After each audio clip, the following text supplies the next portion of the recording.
Hey, before you get in your car today, stop. If you're driving in the UK right now and you don't have these items with you, you could be looking at fines, points on your license, or worse, getting stranded on the side of the road with no help in sight. New rules have kicked in, more are coming down the pipeline fast, and most drivers have absolutely no idea what's changed. Stick with me for the next few minutes, because by the end of this video, you're going to know exactly what you need in your car, what's actually required by law, and what could save your life if things go wrong. Let's get into it. So let's start with the big picture. 2026 has turned into one of the most significant years for UK motorists in a long time. We're talking about changes to speed technology, licensing, drink driving limits, MOT testing, and yes, what you're expected to have on you when you're behind the wheel. A lot of this has been building for years through consultations and government strategy papers, and now a lot of it is either live or about to be live. If you haven't been paying attention, this is your wake-up call. Let's talk documents first, because this is where most people get caught out. Now, here's something a lot of people get wrong.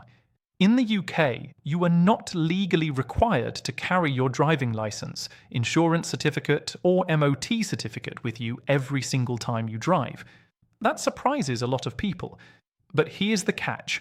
If a police officer stops you and asks to see them, you have to produce them within 7 days at a police station of your choosing.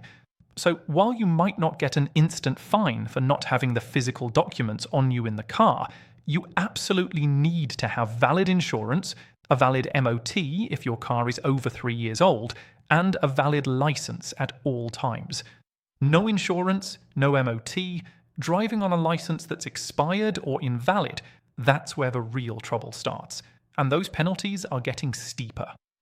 Now, let's move to what's actually changing, and changing fast. One of the biggest rollouts this year is Intelligent Speed Assistance, or ISA. This has already been mandatory on new car models since the middle of 2024, but from July 2026, it's being extended to apply to all new cars sold, not just new models. That means even older designs that are still being manufactured and sold new will need this system fitted.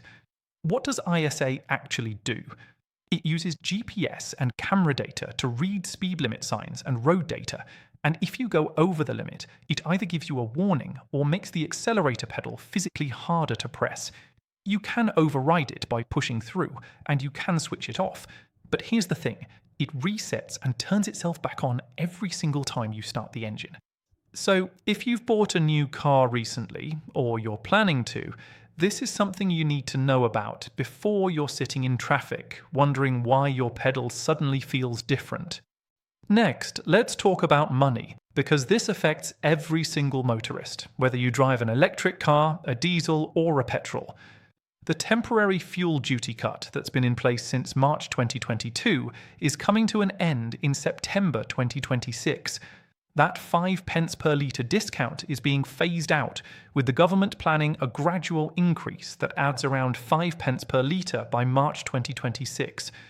On a 55-litre tank, once that's fully phased in, you're looking at close to £3 extra every time you fill up. It might not sound huge on its own, but multiply that by every fill up, every month, for every car in your household, and it adds up fast.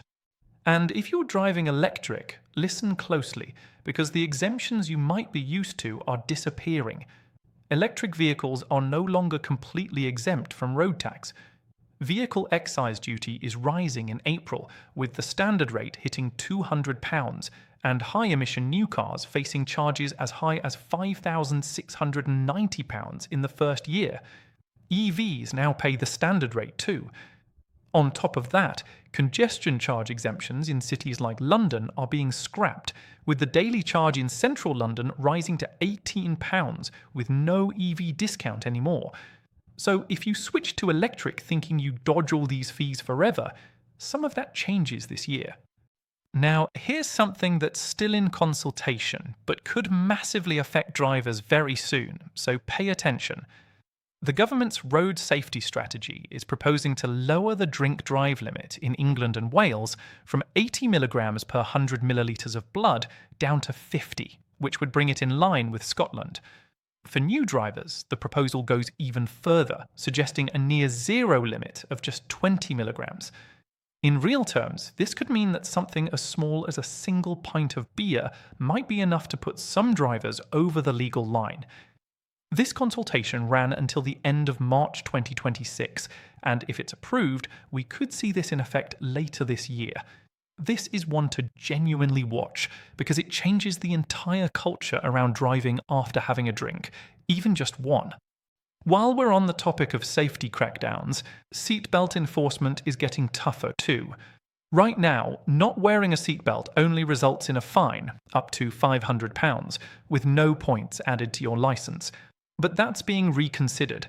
The government wants to make it an endorsable offence that carries 3 penalty points, bringing the UK in line with a lot of European countries. If you've got points already on your licence, this is exactly the kind of change that could tip you toward a ban. So buckle up, literally, every single time, front seat or back. There's also a major shift happening with driving licences themselves. The DVLA's digital driving licence system is expected to be fully operational nationwide this year. Physical photocard licences are still valid, don't worry, you don't need to throw yours away, but more and more services like hire car companies and insurers are shifting toward digital licence verification.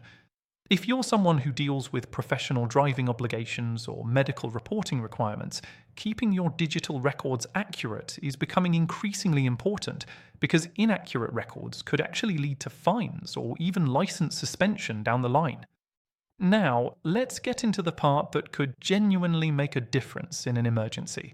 And this is where I want you to actually think about what's in your boot right now. While the UK doesn't currently have a blanket legal requirement forcing every driver to carry specific safety equipment, the way some European countries do with warning triangles or high visibility vests, that doesn't mean you should skip them. If you break down on a motorway hard shoulder without a high-vis vest, in low light or bad weather, you are putting yourself in genuine danger. A warning triangle placed behind your vehicle gives other drivers crucial extra seconds of warning. A basic first aid kit could be the difference between managing an injury calmly and panicking in a crisis. A torch with working batteries, jump leads, a phone charger that doesn't rely on your car being on, and a few bottles of water and blankets if you're driving anywhere rural or in poor weather. These aren't just nice-to-haves. They're the kind of things that turn a stressful roadside situation into a manageable one. There's also growing conversation around driver eyesight and fitness to drive. There are proposals looking at mandatory eyesight and even cognitive tests for drivers over 70 at licence renewal time. And some safety advocates are pushing for drivers generally to keep backup corrective eyewear in the car if they rely on glasses or contact lenses. It makes sense when you think about it. If your only pair of glasses breaks or a lens pops out mid-journey, you shouldn't be continuing to drive without proper vision. And having a spare pair sitting in your glove box costs you nothing and could prevent a genuinely dangerous situation. Let's not forget the changes hitting learner drivers too. From the end of March 2026, the DVSA introduced what's being called a 2-change limit on driving test bookings. Previously, there was no cap on how many times you could amend a test booking, and this created a real problem with bots and resellers hoarding test slots and reselling them at inflated prices. Now, learners only get 2 changes per booking. If you're helping a son, daughter, or anyone else prepare for their test this year, make sure they know about this, because getting caught out could mean losing a slot entirely and having to start the whole booking process over again. So here's the real takeaway from all of this. The rules around driving in the UK are shifting on multiple fronts at once. Speed technology, fuel costs, drink driving limits, seatbelt penalties, digital licensing, and yes, what's smart to carry with you every time you get behind the wheel. Some of these changes are locked in and already law. Others are still working through consultation, but the direction of travel is clear. Stricter enforcement, more safety expectations, and less room for excuses. My advice?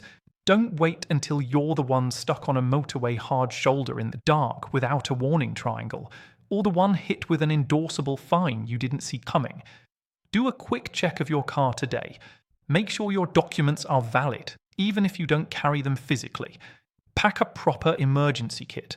Stay updated, because more of these proposals could become law before the year is out.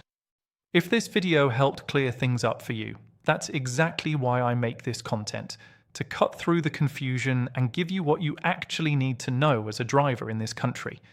If you found this useful, do me a favour and hit that subscribe button, so you don't miss the next update the moment new rules drop. Thanks so much for watching.